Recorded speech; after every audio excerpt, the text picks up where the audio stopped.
Heat checker. Cunningham. Get her the ball. Get her the ball. One more time. Cross. A logo again. Long two. Oh, no. She's back.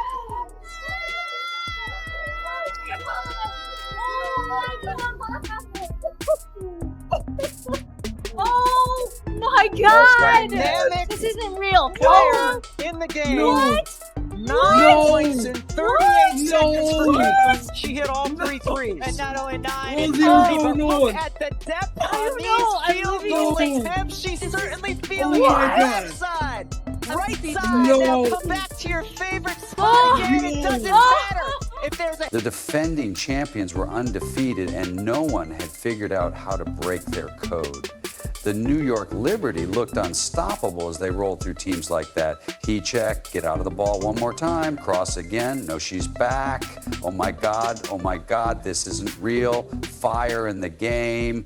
Look at the depth of these field attempts, and she's definitely feeling left side, right side. Come back to your favorite spot again. They weren't even there when Caitlin Clark returned from injury on June 14th. What followed wasn't just a victory, it was a total thumping that broke 8 records in one night. The Liberty's flawless season was over and their confidence was destroyed. But here's what nobody saw coming. The Fever turned this into a blueprint for championship basketball. If you're excited for Caitlin's return, leave a comment below with the CC record breaker and let's go. Caitlin pulls left wing from the right wing for more than 30 feet and the logo crosses over. Launch, oh my goodness, she's back in the lineup and I'm ready to go. I think you're just more excited than, even though I knew I wouldn't play, I'm still trying to mentally prepare and go over everything like I'm going to play, even though I knew I wouldn't. You know, doing that gives you a little extra juice, so I'm definitely excited to get back out there and play, and really good opportunity for us at home here coming off of a loss. So it's a big game picture, and it's a big game picture with a perfect 9-win, 0-loss record going into June. The New York Liberty were the only unbeaten team remaining in the WNBA. Every game was a statement, and each victory made them appear even more unstoppable. The Liberty weren't just winning games, though. They were destroying teams with a suffocating defense that no team could break. Teams would enter the arena believing they had a chance, and 2 hours later they would leave the court looking defeated and confused. The Liberty's defense was like a brick wall that kept getting taller every time you played them. When 2 starters are out, Liberty obviously looks a little different. However, I believe that you take your time in score situations and that there are different ways to handle runs offensively and defensively. The margin for error is small against a team like New York, and you know that every play matters. Every time we send him to the free throw line matters. Every rebound matters, and you know that we can't afford to have empty possessions on the offensive end of the court. The Liberty had an answer for everything. Their pick and roll offense was surgical, their defense was unrelenting, and their confidence was through the roof. Sabrina Ionescu, Jonquel Jones, and Breanna Stewart were playing basketball at a level that made other all-stars look ordinary. These 3 weren't just having good seasons, they were dominating in ways that made you wonder if anyone could compete with them. I believe we're still learning from our first game against them and from our most recent game against Atlanta.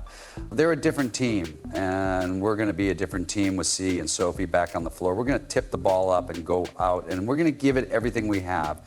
UNESCO's ability to score from anywhere on the court, make impossible shots, and make passes that shouldn't exist, made other centers look like kids. Even the best WNBA players looked like they were playing a different sport when they faced New York.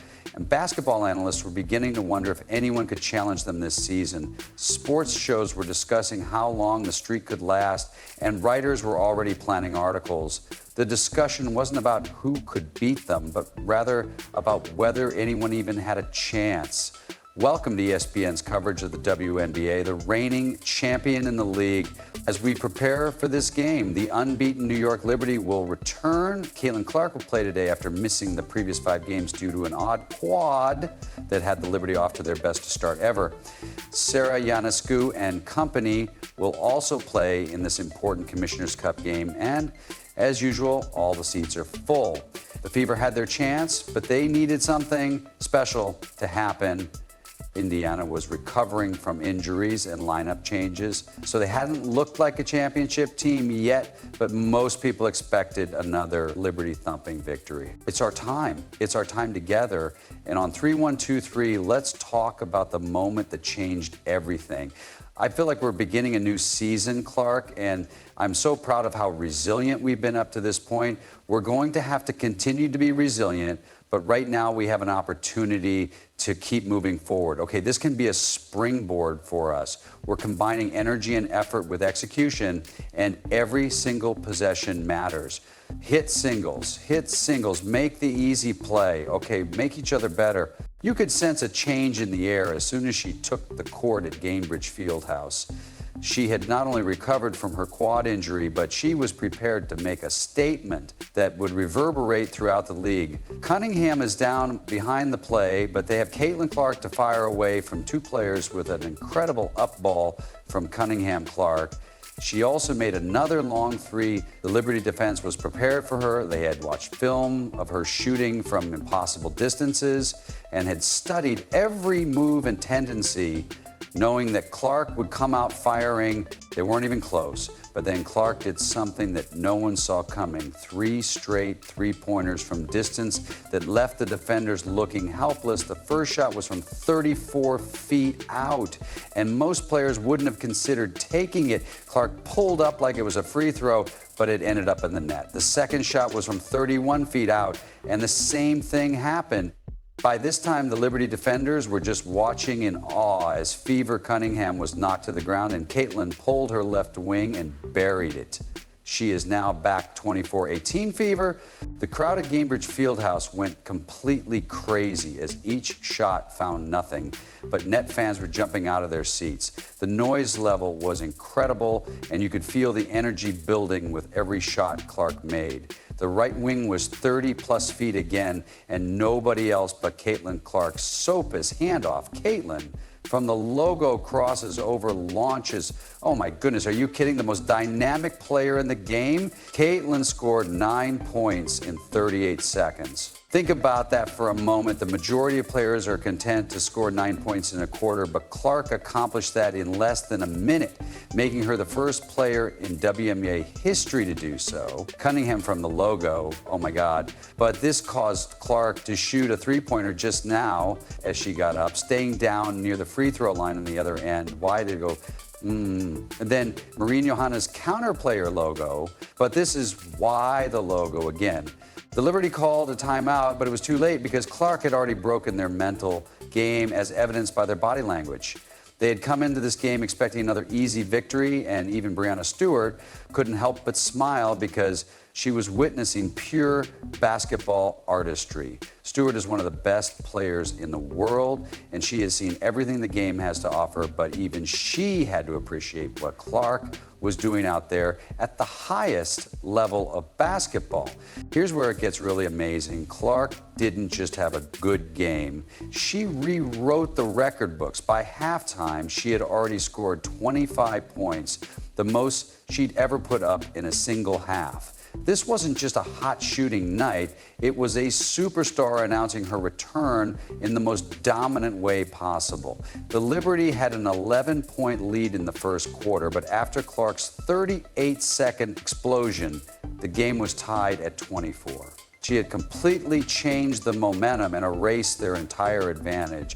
The first 20 minutes at Gainbridge Fieldhouse were exciting. The Fever were 53 and the Liberty were 50, but the records were just beginning to be set. Each quarter brought new milestones, and Clark hit 7 three-pointers during the game, a career high that left Liberty defenders searching for answers every time they thought they had her. That meant that her 5-game absence from the quad injury was officially over. They got inside to Mitchell because those two have such a great connection for rebounding. Realized that she would pull up from yet another impossible distance and drain another shot. The Liberty coaching staff kept calling timeouts, but nothing could stop her. I'm not sure if you've seen or heard it, but Caitlin Clark is back. She sent a message to Breanna Stewart, and then came the moment that elevated her above WNBA legend Candace Parker. This was her 3rd career game with 30 points, 8 rebounds, and 9 assists. Parker, a two-time MVP and seven-time All-Star, had only 2 such games in her first 2 seasons. Her combination of 30 points, 8 rebounds, 9 assists, and 7 three-pointers made her the only player in WNBA history to reach this exact stat line. No one else, not even Bird, Diana Taurasi, or Maya Moore, has ever put up these numbers in a single game. She just surpassed one of the greatest players in WNBA history, becoming the 4th fastest player in WNBA history to reach 850 career points in just 45 games. Cynthia Koopdijk needed 38 games, while Simon Augustus did it in 39 games. Hey, don't. The New York Liberty came out and threw the first punch in this quarter for the Liberty to make this a single-digit game. And I think the way we responded when they went on that run in the 3rd quarter has been impressive.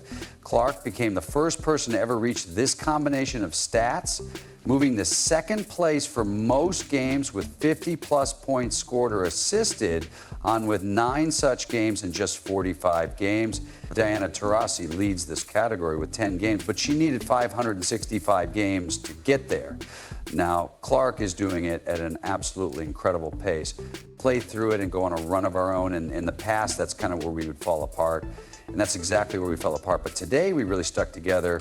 We tried to blow past everyone and got the foul bounce pass right wing hole, wide open 3, of course, and she scores off the glass. Caitlin challenged Sabally and won it, and now Clark has more 30-point, 5 rebound and 5 assist games in a player's first 2 seasons than Candace Parker. This was just a fantastic game. With her performance against the reigning champions, Clark cemented her place among the all-time greats in record time and redefined what is possible for a young player in this league. However, this victory wasn't just about Caitlin Clark.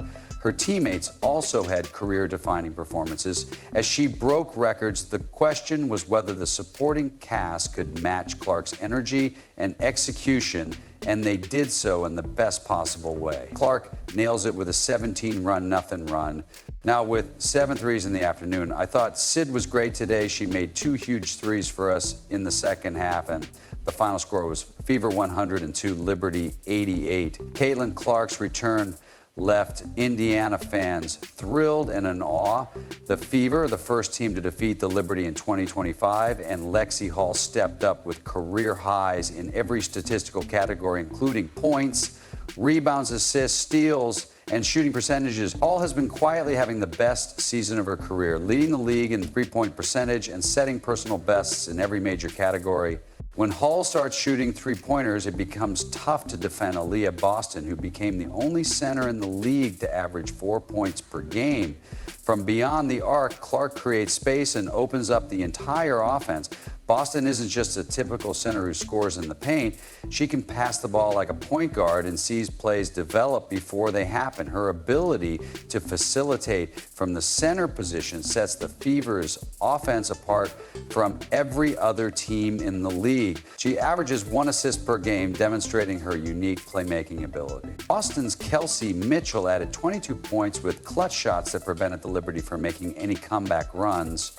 Mitchell's scoring ability relieves pressure on Clark and gives the Fever multiple offensive weapons. In the 4th quarter, when the Liberty tried to make a move, Mitchell would respond with a three-pointer or a driving layup. It's shocking to see Kennedy Burke miss 1 3 this season. She leads the league at over 60%, but to see her miss a 3.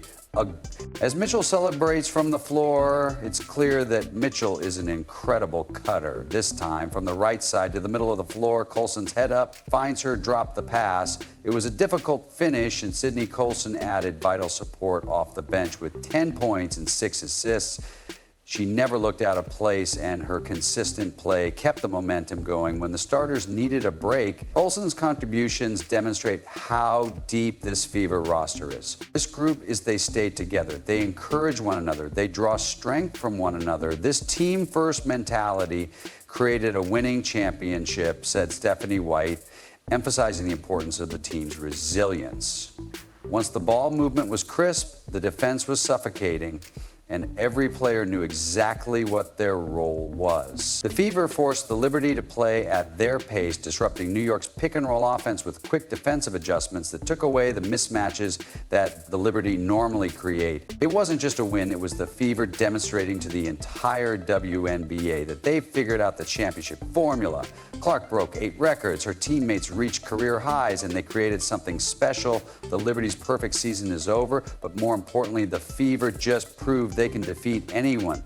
This was the formula that was on full display when everyone fires on all cylinders like this. The chemistry was obvious, the execution was flawless, the confidence was through the roof, and the squad needed it played Fever way. I love it more than. The 2025 season just got much more exciting when they play their brand of basketball, with Clark breaking records and her teammates reaching new heights. The Fever went to 5 wins and 5 losses and took first place in the Eastern Conference standings for the Commissioner Cup. When this team is playing at their best, they are contenders for the championship. If you're excited for Caitlin's comeback, leave a comment below with the record breaker, like, subscribe, and turn on all notifications so you don't miss anything screening, and we'll talk to you in the next